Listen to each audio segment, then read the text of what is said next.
Biomi, a full-stack venture studio, has announced that its co-founded startup, Soup Money, has scaled to 3,000 crore rupees in inventory in 6 months.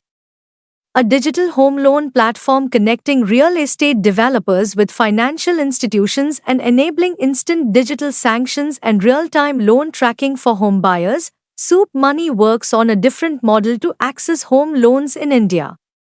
It is working with leading developers across Mumbai, Bangalore, and Hyderabad, while also building India's largest digital repository of bank-approved units.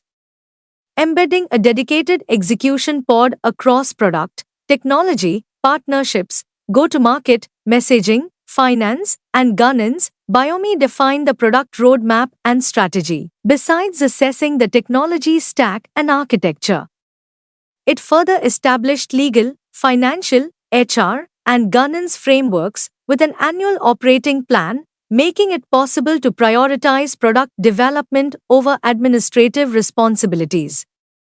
It also helped accelerate the shift to a fully deployed, institutionally credible platform within 6 months.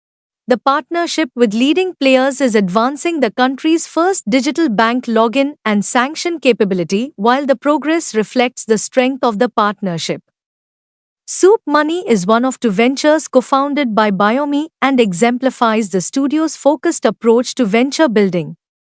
By partnering with only 2 to 3 startups each year, Biomi ensures each venture benefits from deep, hands-on engagement and the full strength of its leadership. In 2025, the studio reviewed 540 inbound interests from startups across sectors. Commenting on this, Biomi's managing partner, Srinivas Kollipra, observed that the institution was created to address clear gaps in the market. Biomi provides institutionally backed, hands-on support and expertise required by startups from day one, he said. Soup Money's CEO Nishant Mehra remarked that Biomi's co-building philosophy has been instrumental in shaping it into a scalable product and a disciplined organization.